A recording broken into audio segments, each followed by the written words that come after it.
There's me. There's Molly. Hi, I'm Pancakes, and joining me tonight on the stack, I have the grittiest in the game, Miss Molly McCoy. You've seen Molly on the GCW 24-hour Fight Forever stream, Effie's Big Gay Brunch 2020, and regularly tearing it up, sometimes with a partner, sometimes with not a partner, at Camp LeapFrog. Please welcome Molly McCoy. Thanks for having me, Val. Thanks for joining me. I'm so excited. Good to see I've you been so again for the excited. first time since the collective, I believe. When I Yes. when I snuck up on you in the middle of Bloodsport. No, it was spring break, and It it was was spring break by then? it I was think you're spring right. break because Bloodsport I sat like way up in the GA section because I was like Bloodsport, I was but bouncing all over the venue for that. but no, you absolutely came up behind me, it startled me, but it was like fine, I was cool with it. But you can see it when you watch it back. I can see you come up to me, and it made me laugh the first time I watched it. That's one of my favorite things about rewatching stuff from the collective is just watching who's like in the back wandering around doing stuff. Oh, and it was like it was so awesome. There was just everyone was just kind of wandering around doing stuff. And like we would be sitting, like me and my sister would be sitting, up in the GA or whatever, and we'd look over and Mhm. there'd be other people there just watching with you. And I was like, we're all fans at heart, aren't we? We are. We just love supporting our friends and doing stuff that pops our friends. So thank you for joining me tonight. I'm so excited. You do. So just to start off with a little Molly McCoy history, what was a young Molly McCoy like? Oh, geez. I went through like phases of being like super outgoing, attention seeking, look at me kid, and then like horribly shy kid, which is kind of still how I am. Like, depending on in certain circles, you mostly just see like the turned up attention seeking one. But I was still pretty animated, still screaming a whole lot and real angry a lot of the time. Played a lot of sports, wasn't very good at any of them except hockey. So, what was your first exposure to wrestling? I believe it was probably when I wasn't really watching it, but I was a kid during the Attitude Era. So EX and the NWO and Sting were really huge. And eventually, Boomer and I were like, man, maybe we should like actually really, start watching this. And it fell off for a little bit, sometime around like between 2001 and 2003, like wrestling stopped being cool for a little bit. But then sometime around like I want to say like 2008, 2009, like we hopped back in because it just happened like to be on the TV one night, and we were like super hooked within just a couple of months, doing moves in the family room, and then deciding like, you know what, maybe we should try this out. Maybe we should go try training. So, who is your wrestling inspiration? Oh, my wrestling inspiration. I always talk about China. China was a massive inspiration for me. Um, because she was like one of the first people I ever saw that really bridged that gender gap. And I can't speak for every kid, but when I was a kid, it didn't really make sense to me, like why the divas didn't go for the heavyweight title or they weren't in the Royal Rumble and stuff like that. Because I'd be like, what? It's an opportunity to headline WrestleMania. Why wouldn't you want to go try and do that? And then when China was in the Rumble, like she enters at number 30 and it's this huge pop. And that was kind of a really defining moment for me where I was like, I want to do what she just did. That looks like a bad bitch. Oh, can I curse? I already cursed. Yeah, you're fine. Okay, great. Because she was. She was a total bad bitch. And people used to clock her all the time for looking like a man because, like, it's just you'd never seen an athlete of that caliber. And I think that was super intimidating. She was just so before her time. So, how did you decide to pursue wrestling? I know you kind of talked earlier about how you were just doing moves in your family room. So we're super lucky to be in the Philly, Jersey, New York area because we have no shortage of excellent schools. Um, and Chikara just seemed like the obvious one to go to with Uncle Dasher being there. So I remember back when I first started looking at schools, it was when CZW and Chikara shared the ECW arena. So I almost went then and was going to start at that point. I could have gone to either CZW or Chikara. And I wound up at the Wrestle Factory with a really excellent group of people that are some of my best friends in the whole world, and some of whom are still with me at Camp LeapFrog today. And now I'm training at the Worldwide Dojo with Cheeseburger a lot more often. And Burger's an excellent coach. And that's about where I started training. Yeah. And I was training for like 3.5 years before I had my first match. Because athletically, things do not come to me as quickly as they do, Boomer, who was training for maybe like 8 months before he had his first match. Well, put the time in. How did you? So you said there were a lot of schools, and you ended up at the Wrestle Factory, and then on Shakara, and now with Camp Leapfrog. Mm-hmm. Like, how did you decide where to start? I know that you said you kind of had like an in, but what made you pick Shakara over CZW? Well, a couple of good reviews,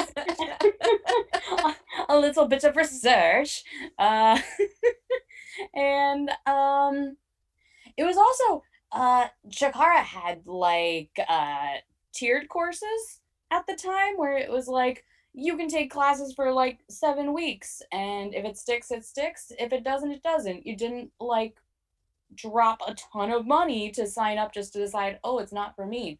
Because that was my big fear going into it was like, I'm going to take a bump, I'm going to hit the ropes, and this is going to suck, and I'm not going to want to do it. Thankfully, that's not what happened. But I had just finished up college to get a degree that I realized I really didn't want to do anything with, and I still hadn't gotten to pursue wrestling. And I was working just like a part-time job, really bored doing that. So I was like, I need to I need to find some sort of fulfillment here, and it might as well be pursuing a dream job. So that is how I wound up at Chikara at the factory. So, what was your first bump in your early training like? Not as bad as I thought it would be, which was a massive plus. Oh man, I remember just like panicking on the very first day of class, thinking like, God, what if I suck? What if I'm terrible? And like, to be fair, I wasn't like excellent right away, and that's why it took me like a good like 3.5 4 years. And at the time, I was getting kind of bitter about it because it felt like so many people were lapping me, and it was like, man, what am I doing wrong? But it really isn't like doing anything wrong. It's just people learn at different paces, and the thing that I appreciated about Chikara and now appreciate about Camp Leapfrog and Pizza Party and a lot of these newer promotions that I've been working for is that there's a lot of respect for the storytelling, where it's like, we're not just going to throw you on the show just because you're ready. There's going to be a build up and a reason for you to be here, as opposed to just being like, look, you're here now. I guess this person's just showed up and they're just going to wrestle now. Here you go, wrestle. It's like, here you go. tiny little razor hawk. Just there, here you go. Have a bird. And you're like, okay. I'm fine with this. Okay, give me 3 birds. Give me 4 birds. We had so A many whole birds. flock of birds. Just give me a whole flock of outer space hawks. That's what I'm looking for. I mean, isn't everybody? If you're not, then I assume you've never seen a Razorhawk or Dangerhawk match, to which you are missing out. I cannot wait to see them make their big grand comeback later on this year as the air show. That'll be super exciting. Ooh, Yeah. I'm excited. I'm glad they're still tagging. I'm glad that there's more um tag teams that like stick together and are booked as tag teams. That's really exciting. Yes. I very much enjoyed tag teams that are tag teams that make sense as tag teams. So like you and Boomer make perfect sense as a tag team to me. I hate when it's like two random people thrown together and I just don't understand Right, where you're as like, to why. it's probably because you guys are friends, but like what else is going on here that we're just like that I don't know, put them together. Go ahead, they'll figure it out. They'll make it work, right? Right. Like the best part of tag team wrestling is when you've got like these tandem offenses that you aren't going to get in singles wrestling and the really exciting like tags in and out.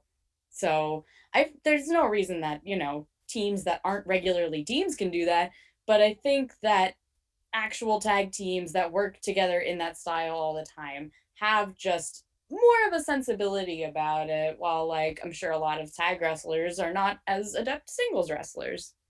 I definitely feel more confident tagging than I do in singles. So how did you develop your hockey wrestling persona? A lot of it was kind of just what was given to me. It was just, oh, you're angry and play hockey, and you make sense with the baseball and football people. So insert right here perfectly. But it was also just really playing up like being kind of a bully older sister, which I'm not saying like I'm a bully or anything like that, but just shoving Boomer around a little bit. He's pretty cool with it for the most part, I think. And just really playing up like that over the top, like any kind of emotion that I'm feeling. Because I feel like a lot of the time when it's a baby face that's out there, they can be super duper over the top happy, but like then it's just so one note. Like bringing that energy when you are also sad and angry. There are so many multi-dimensional stories to tell in that way. So that's always been, I'm very expressive with my face, as a lot of people have pointed out. So I do really like when I just saw photos from my last match at Fight Forever on Alley Cat's Real Hot Girl shit with Lady Frost.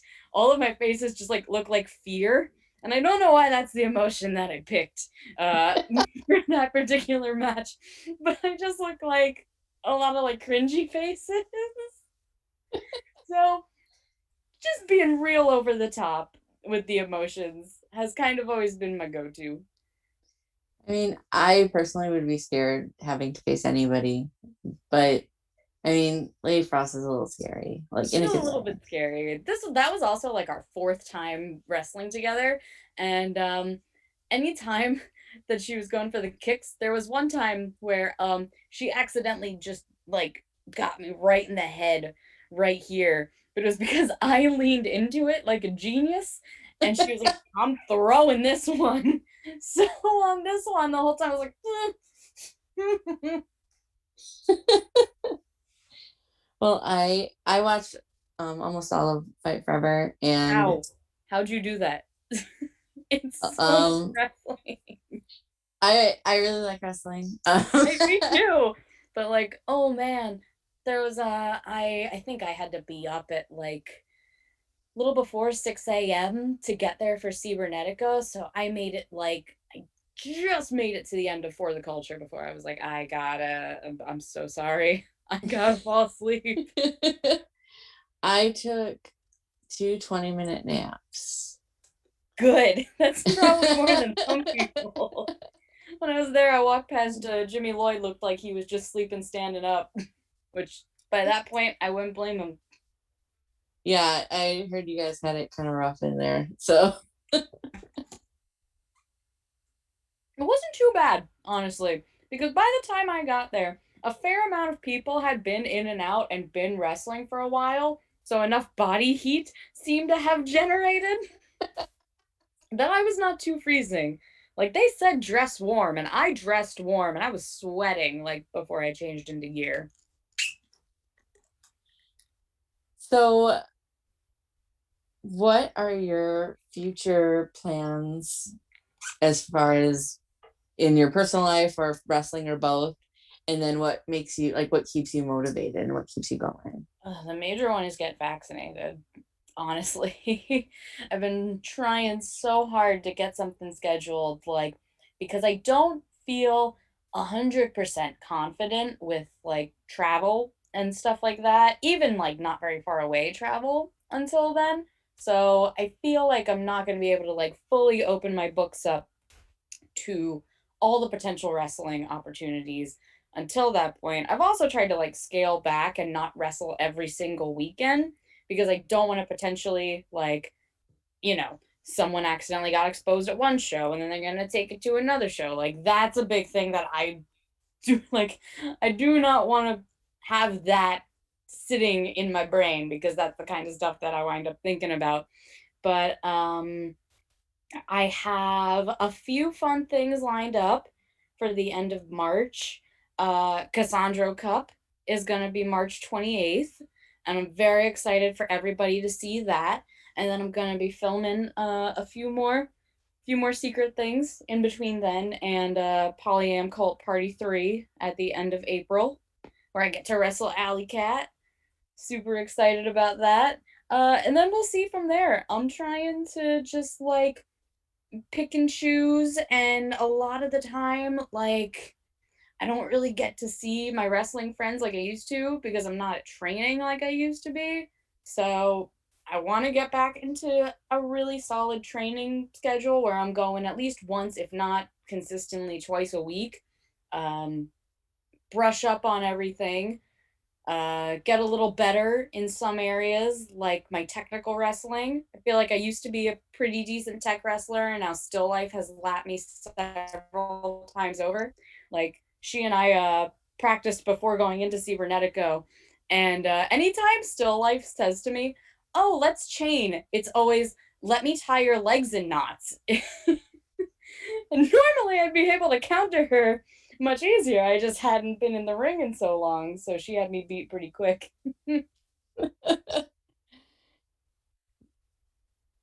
So outside of wrestling, like what other hobbies do you have? Has everyone developed like really wacky pandemic type hobbies to eat up their time? Because I feel like I've probably done like some of those more so than I have my regular hobbies. Like outside of wrestling, I'm a big sneakerhead.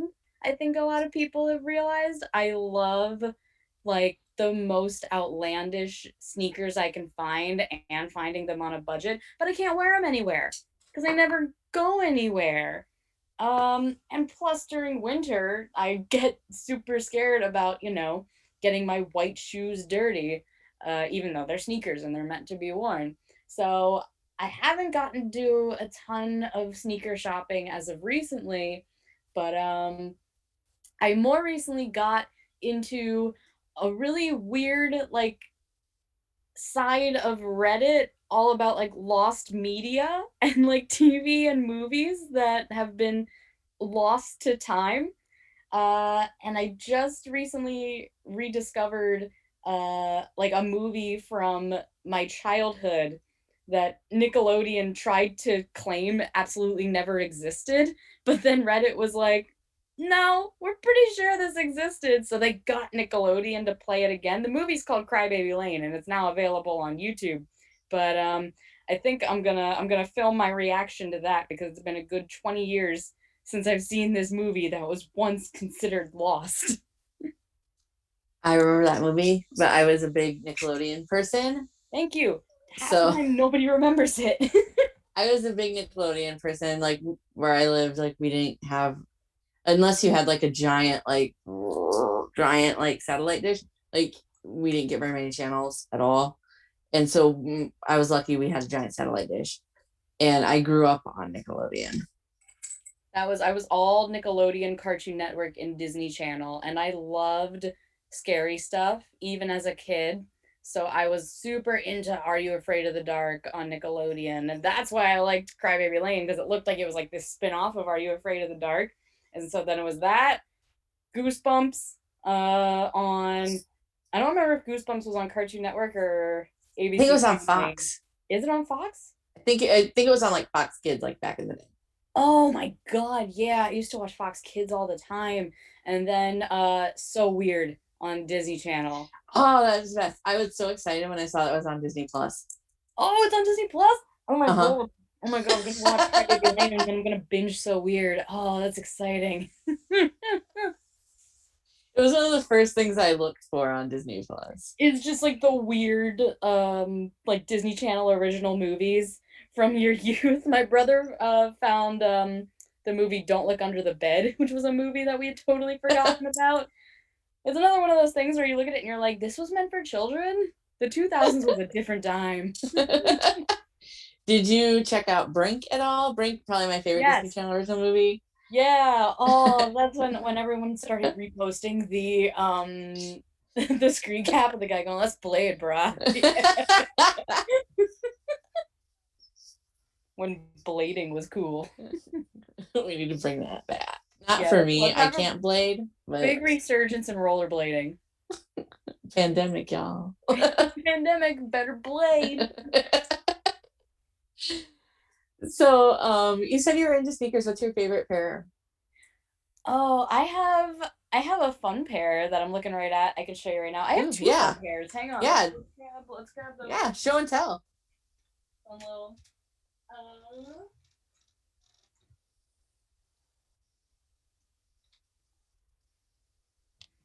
I believe hockey is on, so if you hear screaming, that's what's going on in the background. It's Uh, fine. I live in an these apartment with guys, crazy people. CC Boost sent me the link to these and was like, "You need these," and I was like, "You're right," especially because they only come in children's sizes, and I am a youth 7, which is very Yes. helpful when you're trying to, not spend a ton of money. But I think I wore these for the second polyam party because I wasn't the first one. But I wore these for second polyam party. Love these. Big Game Leroy has threatened to steal them, so I'm gonna try to avoid Big Game stealing my shoes. And then these ones are the most recent ones that I wore. These are the Shrek SB Dunks, which I found just yes. A pair of shoes came out themed off the movie Shrek. I found this one by total happenstance for like $70. There was one pair, it was in my size, so I was like, I need these. And then the last person I ran into on the way out of Fight Forever was Everett Connors. And I said, Everett, are these dope? And he said, those are so dope. So they got the Everett seal of approval. That's Well, if they have, awesome. I mean, if they have the Everett Connor seal of approval, then Right. If your clearly kid has dope. Everett seal of approval, then it's probably a pretty good fit. Well, and they were in your size, and they're the only pair. You It had to was purchase them. it was really destiny, They were honestly. there for you. They were. Shrek has always been there for me in times of need. When in doubt, turn to Shrek. When in doubt, put on All Star by Smash Mouth. And just type yourself up. Yeah. So, moving right along, an excellent segue because my next question is what is your favorite like hype music or like road music for traveling or for hyping yourself up for your match or Oh, For road, I usually listen to podcasts. I remember coming back from Tennessee. I made it through like the entire I made it through like the 7 episodes last podcast on the left did for the Kennedy assassination. And like I think I lost Yuta and Boomer probably by like episode 3 or 4. But by 7 I was just like, I think I've solved the conspiracy. It's 8 in the morning in West Virginia and I know who killed JFK. That's Have the you majority of my road music is just podcasts that I can get lost in. And for hype music, what do I listen to for hype music? A lot of pop punk from like that era of like 2010 to 2015. Uh I love stuff like State Champs and who else was big at that time? I like the Wonder recently Years? Wonder Years, who were big Chikara fans, and we tried to get them to come to shows and fight us all the time. That's I think Wavera still has a Wavera cut a promo on Soupy ages ago that I filmed, and I think they reposted it again. Like they're really trying to wrestle Soupy after the Melrose Diner video. And I recently got back into Basement. Basement was a band that I was super into for a while and I kind of forgot about. And then I think I was in a car ride with Oreo Speedwagon and somebody else. And Xavier Faraday is also like super into that era of pop punk. So I was like, man, you know what band I haven't listened to in a while? And he cuts me off and is like, Basement? You want to listen to Basement? I knew you were going to say Basement. And puts it on because it's already ready on the phone. That and then like a little bit of hip hop too. I really like Childish Gambino and Kendrick. So that's always really good hype music. And those are my go-tos. So what podcast do you usually listen to? I was listening to so much last podcast on the left. Just a lot of true crime stuff. I really liked My Favorite Murder too, because I think those girls are super funny. And I love true crime stuff that isn't super duper serious. Like I tried stuff like Sword and Scale, and I was like, this just kind of feels like I'm literally just listening to interrogation audio, which I don't love. So like the comedians doing true crime I like because you get like a couple nice little breaks in between and it doesn't get super serious while I'm also getting the information. I don't know what the last podcast I listened to was though. I haven't listened to it in a little while because I haven't done like crazy amounts of traveling and I never get handed the aux cord anymore after part 7 of the JFK assassination. Gee, I wonder why no one wants to hand me the aux anymore. Womp womp. I mean, that's fine. You can take all the glory for solving JFK. You're on your own. This is true. And then like if Pancakes just wants to play, indie wrestling themes and listen to the Chuck Taylor entrance music like for 2 hours, that's fine. Oh, yo, when the Crucible got their entrance music, they used to play the song just constantly all the time because it was a bop. But there was one time on a car ride, Tunku Amir just had like headphones in while everyone else had the radio going, and everyone was like, Tunku, why do you just have headphones in and you aren't listening to it? And he's like, I wanted to listen to the Crucible song, but I didn't want to bother all of you with it. We were like, you can put it on. It's a good song. Oh. Aw. Poor Crucible. Tunku's doing all right now, though. Tunku's been back in Singapore since the pandemic started, and like he's now a fitness TikToker. So like, good for him. He's the professor on TikTok. If any of you want to go follow. I think I follow him on Twitter and I've seen that and I just go, okay. You know what? He's got good tips though. It's clearly working for him. So, what is your favorite city to wrestle in? Favorite city to wrestle in? Philly is probably always going to be my seminal favorite because, like, this is the city that I've always gone to wrestling shows in and, started out as a fan in the crowd in. And just Philly crowds have such, like, this bodacious energy that you're not going to find like a lot of other places. I also love wrestling in the Chicago area around there because those fans remind me a lot of the Philly fans, but it's not quite the same. I think that's why I like it though, is it reminds me of home. Uh and then New England crowds are really fun to wrestle in front of too, because you've got like some of the slightly like more rambunctious Boston type fans, but then you got the people that are a little bit more reserved that like brought their grandparents or like they have like the super well behaved kids who aren't running circles around the ring. Those I think are tops. Oh. So, who's been your favorite opponent? Ooh, good question. Favorite opponent. I really enjoyed when Boomer and I got to wrestle the main event at Pizza Party. And I'm super excited that more people know who Midas Black and Jay Lion are now because they are such a tight, like on the same page, crisp tag team that have stuff that is, it fits who they are. It's fun with the gimmick, but then like it's also just very acrobatically smooth. I really enjoyed wrestling the main event. And then Oreo Speedwagon. I love wrestling Oreo because I trained with them. I came up with them. They've been my friends for, like probably the last 3-4 years, maybe even longer than that.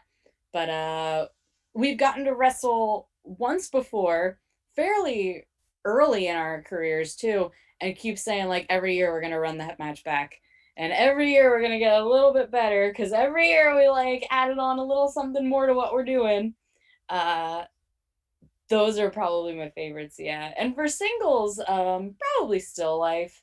Still Life and I have a really good we've wrestled like 4 times now maybe, and like we're very good at communicating to one another now. I really enjoyed the match that we had at Polyam Party. That was my first ever hardcore match with weapons. I kept calling it a death match and she was like, you're so intent on this being a death match. Why can't it just be like the funny we have art supplies match? And I was like, I'm used to deathmatch now. I've watched a lot of deathmatch wrestling in my time stuck indoors because it's not. I don't necessarily want to do it. Kind of want to do it. Feel like my gimmick definitely lends itself very well to it, but coming from places like Chikara and LeapFrog that are very child friendly, they probably don't think immediately like, oh yes, let me put Molly McCoy on my deathmatch show. But I do very much enjoy watching it. I was not a deathmatch person until really the pandemic hit. And then like throughout the pandemic, I've like really gotten into it. And I'm like, pandemic life made me hard, I guess. Pandemic, we weren't the same after the pandemic. I got really into it back in like 2010 when Moxley was the CZW champion. And that was part of what led me to want to go train when it was all the schools running out of the ECW arena because I was like, oh, sick, Mox is the champ. Well, I would absolutely, I think it would be very cool to see you in a death match. Oh, thank you. I would like to. I would like to get to that point. That's definitely on the list of goals somewhere along the line. I was hoping I would get to Tara Calloway and I were supposed to have a match at H2O before Tara got injured. So I hope that that's a match that I can run back. I was very worried I would never ever get to wrestle her because she retired for a little while there. I would love to see that match. I want to do it. I really want to do it.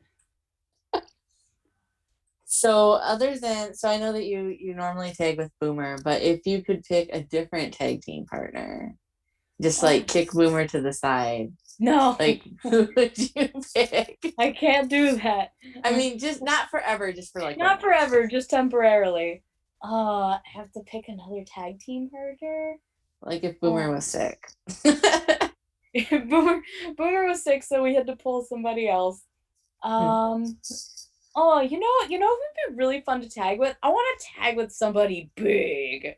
I want to tag with like Big Calyx or like Mac Zero, because I think that would add a really fun dynamic to the team, and both of those guys like go pretty crazy. So I feel like I could come in with, my little like hit 'em low stuff uh after, Zero hits the last shaven unicorn or something insane like that. Uh I think I'd work pretty well with those teams. I think Boomer, Calix, and I were supposed to be a trio for something last year that got pushed aside because pandemic. But that's a trio that I really want to happen again.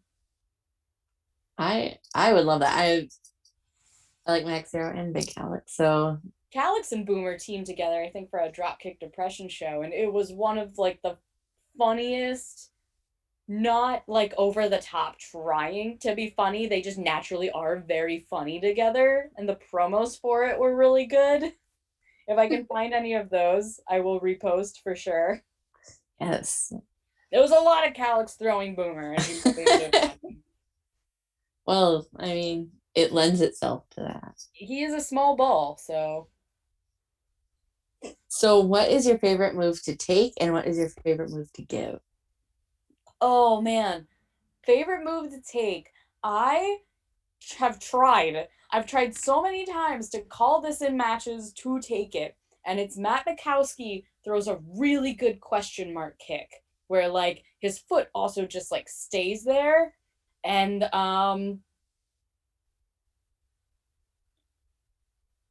yeah, I don't know what else to say about it other than like I think he throws a really good question mark kick and it doesn't feel like murder. Although I probably shouldn't say that it doesn't feel like murder because Matt's a big, strong MMA boy who I don't I don't want to downplay his abilities at all.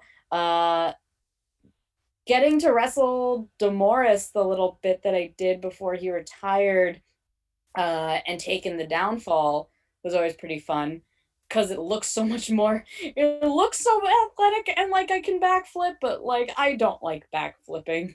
He was he does a lot of the work to make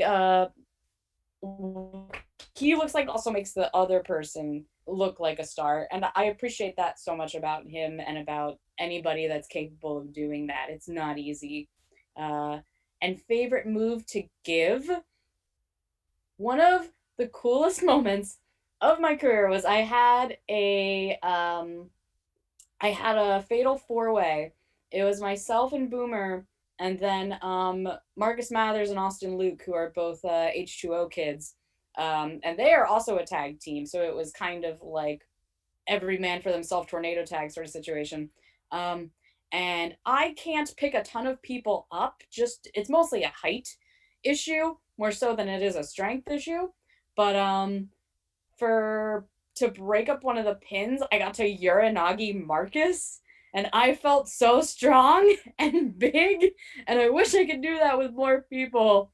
And Marcus took it brilliantly, but then I also accidentally sprained Boomer's wrist in the process because his wrist was like stuck under him somehow for the pin Oh, when I went to go break it up.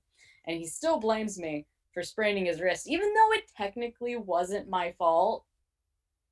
But it's you fine. should He got payback later in the match. I went to catch him for a dive and he just kneed me super hard in the quad. It was the biggest, craziest bruise after that too. and then what would like a dream match for you be?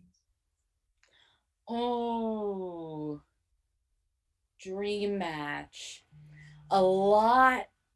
of women that have moved on to bigger things like NXT and AEW. I'm a huge Candice LeRae fan. I would absolutely love to get to wrestle Candice eventually. I think my like dream tag match would be me and Boomer versus Gargano and Candice. I think that would be like I could have that match and retire because I'd just be so happy. Um, and then I saw in the Royal Rumble, Victoria temporarily came out of retirement and she went on a really fantastic indie run in her last couple of matches before this. I don't know if it's one night only or if she's going to be back for a little while, but that's one of those like, man, if I can get a match like that, I would absolutely love to get to wrestle some of the women that were in like that original wave of the revolution, like a Victoria, like a Jazz, because it'd be such a learning experience. And because they're still just really killing it, like after years in the business, they're just doing incredible work. So those ones, those are my picks. So, we talked a lot about travel. So what's like you have to have at least one like really good travel story, either something like really funny or something exciting, something memorable. And if you need to like give people aliases, by all means, we don't want to embarrass anybody. No more than any of them have probably already embarrassed themselves or myself. Oh boy. Other than Tunku putting in his headphones to listen to to listen to the Crucible music, uh in that same car trip, people were getting pulled over left and right for some reason. The cops were just like really on top of us for the entirety of that trip. And at one point, that same van had gotten pulled over, and they the cops were asking whoever was driving about something, but Pancakes had been asleep in the back of the van, and Pancakes did not have his seatbelt on because he had been laying down asleep. So the cop like looks back at Pancakes and he was like, "Hey, I can't tell if you have your seatbelt on. Do you have your seatbelt on?" And Pancakes could have lied. It was dark. But no, Pancakes was like, "No, I don't." So the cop gave him like a $20 ticket just because just because Pancakes couldn't be like, "Yep, definitely have my seatbelt on." He was, "No, I don't."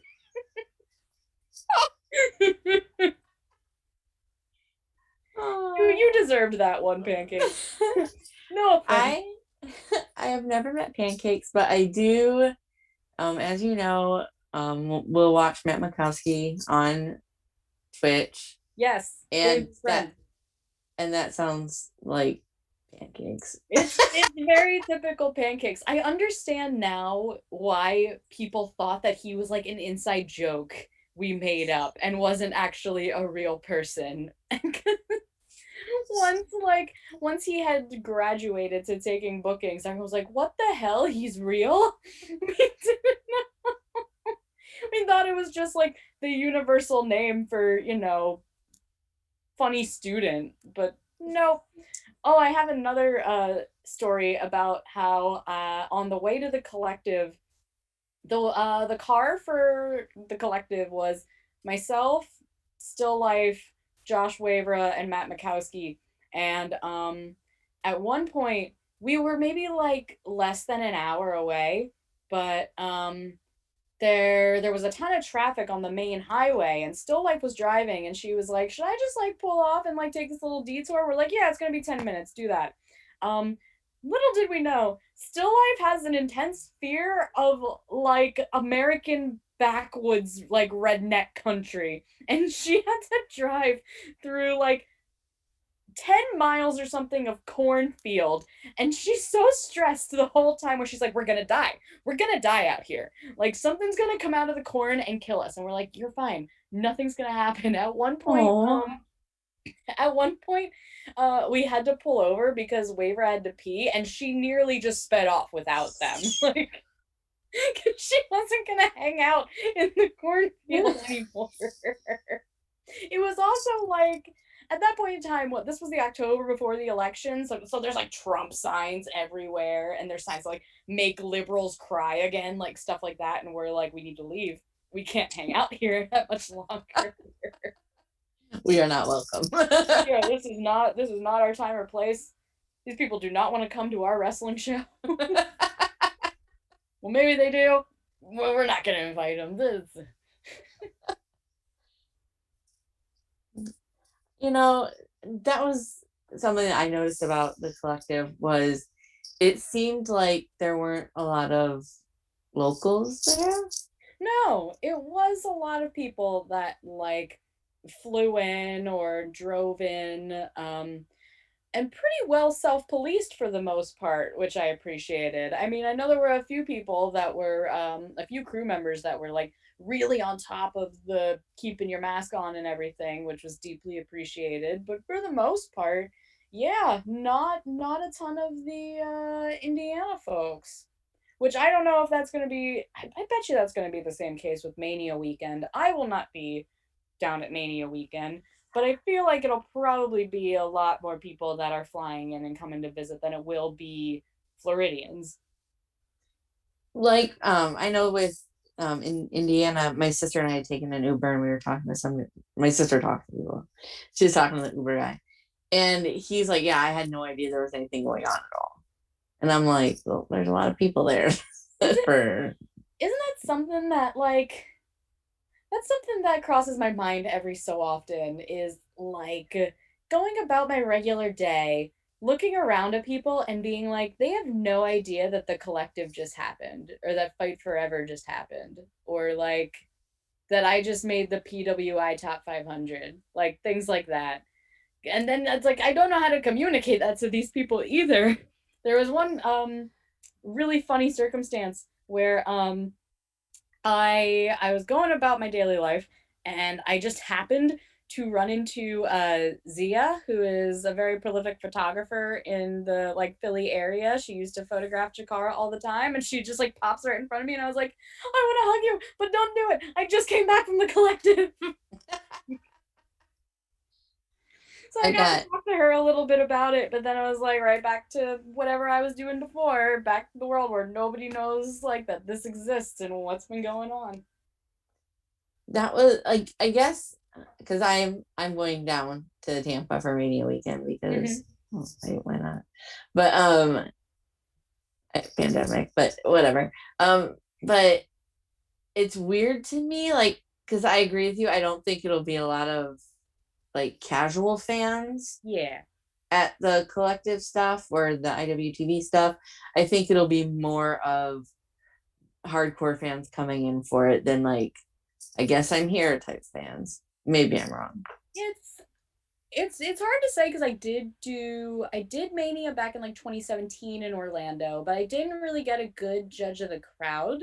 Um, but when I did it for 2018 in Jersey City, it still seemed like a lot of local folks. There was a lot of folks that were just like driving to and from every day because a lot of the workers are from the Jersey Philly area, and that was just easier than having to get an Airbnb or anything. So I don't know. I don't know if that's like a territorial thing or what the story is there. I think Well, more people, like, especially in the case of workers, have kind of like flocked to those areas where it's like, well, I know there's a ton of work in the Philly, Jersey area. I know there's a ton of work in the Midwest and Southern California. And then occasionally you just have like those outliers. Like I'll talk to Aspen Rose eventually, who is like, please come get me from Florida. I want to come to Polyam Cult, but I'm stuck in Florida. oh. So, upcoming shows. I know that you had mentioned the Cassandra Cup, Mm-hmm. and if you could just run down the upcoming Molly McCoy sightings. So I have Killian Murphy Killian McMurphy. Oh man, I've accidentally referred to him as the actor in 28 Days Later a few times now. The Killian McMurphy in the first round of the Cassandra Cup, uh, and that's gonna be super cool. I'm very excited for that to have like a show that is all LGBT performers, but it's not so gimmicky. It's more like this is our legit like hard hitting tournament that I think is really gonna like catch a lot of people by surprise and be really exciting. And then I have a few little secret projects we're gonna leave under wraps for now. And then April 24th, I believe, in Pittsburgh is Polyam Cult Party 3, where I'm gonna be wrestling Alley Cat. And that's gonna be super duper fun. And then I want to say I got one more thing going on, but I can't remember what it is right now. So for now we've got Cassandra Cup and Polyam Cult Party, and those are going to be super exciting. I'm so looking forward to the Cassandra Cup just to see everybody kind of have their moment to shine. And Right, I can't wait for everyone to see it. Like, man, Billy Dixon booked a stacked tournament, and even like the non-tournament matches, it's all very good. I cannot wait. so, what would you tell a 10-year-old Molly knowing what you know now? Oh boy. I don't want to say something really cheesy or corny like it gets better because it wasn't necessarily bad when I was 10 or anything. I don't know. I don't know if 10-year-old Molly is the one that I would talk to as much as I would like 13, 14-year-old Molly who was like really struggling and going through it. But it's for her, I would say uh you know, and I still feel this way today that like I'm constantly rushing to the next thing and putting all my anxieties and worry into like how's this going to go? I need to get there. I'm on a deadline, I'm on a schedule, like instead of really just getting to like live in the moment and enjoy it and enjoy moments for right now and like take that time in the present, whether it's to just sit still and reflect or like think about and plan for the future. So then you're not going to feel like, so anxious or like everything isn't going to go right. Uh, so to just like be still, I guess, is the best way that I would put it. So, a couple of just kind of like fun questions, like you don't have to think about it too hard. Um, how do you normally take your pancakes, or what is the best pancakes you've ever eaten? Dude, I used to eat pancakes dry and people thought that was really weird. It is weird, but you're like the third person I've heard tell me this. I used to. I just wasn't a big maple syrup or butter person. Like I liked the pancake for what it was. Um and my mom made really solid buttermilk pancakes, so I wanted to be able to taste it. But now I'm a little bit of syrup and a little bit of butter. I hate it when the pancakes get like super sopping wet with maple syrup and then it's just like falling off the fork and then I have to wrestle to get this pancake onto my fork. So little bit of butter syrup combo. That's fair. I don't know how you can eat dry pancakes. Like that doesn't like nothing, like no, like not even like peanut butter or No, I've never had pancakes with peanut butter unless like it was already mixed into the batter. Maybe I could. That doesn't sound like a bad idea. Could you do like a peanut butter and jelly pancake? Ooh. This is gonna like be you could put peanut butter on one half and jelly on the other and then like and make a then just sandwich out of make a it. sandwich. Oh, maybe that's gonna be like sacrilege. I spent a lot of time in Vermont in my childhood where maple syrup is law. So I don't know how people are gonna feel about that one. I'm all for experimenting with your pancakes. Yeah, Make them your own. see what happens. And then so say you're in a store and you're looking at the cookie section, and you're looking at the Oreo cookies. Okay. Oh, I know what question is coming. Oh, yay! Are you going to go single stuffed or double stuffed? Double stuffed, always double stuffed. Even if I can only get the single stuff, I'm going to separate them and then combine them into other Oreos and make them double stuffed. When they come out with the Lady Gaga like double stuffed Oreos, it's over. That's all I'm ever gonna eat again.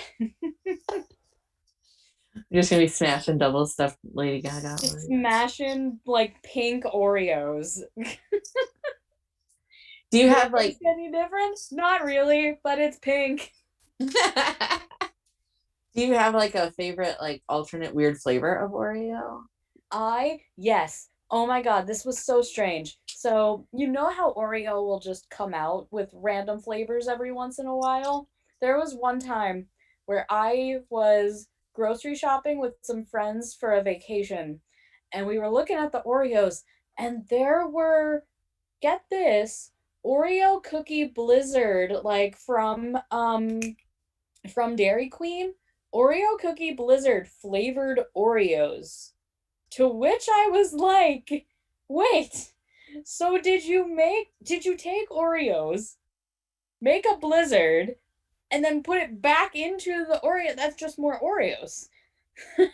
That's like Oreoception. It is. I think that's what we were calling it. That's just Oreo Inception. Like, you've just made more work for yourself.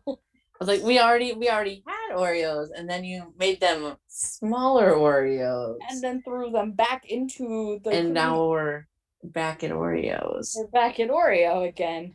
Which of course we got them, and you know what they tasted like?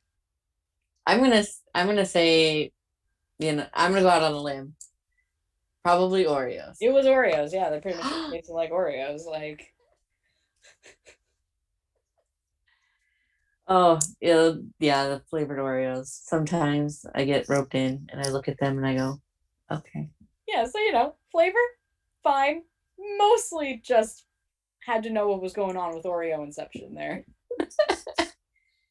So is there anything else that you want to talk about, plug anything tonight?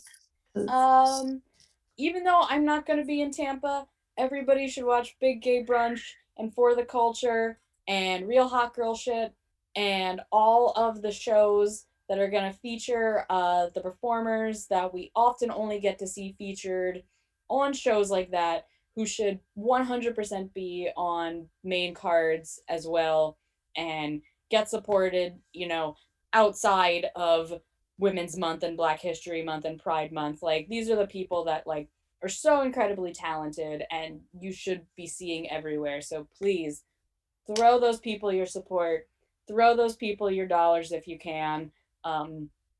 Get those hashtags trending. That is what those are the shows I'm gonna have my eyes on going into Mania weekend for sure. Well, thank you so much for spending time and evening with me. I've loved having you here. This has been The Stack. I'm Val Pancakes. Again, it has been my absolute pleasure to speak with Molly tonight.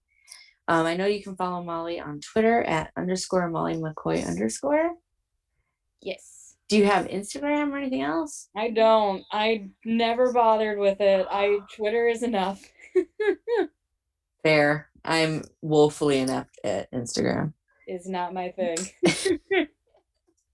So once again, thank you, Molly, for hanging out with me tonight, and thank you, everybody, for watching. Thanks, Val. Thank you, everybody, for watching.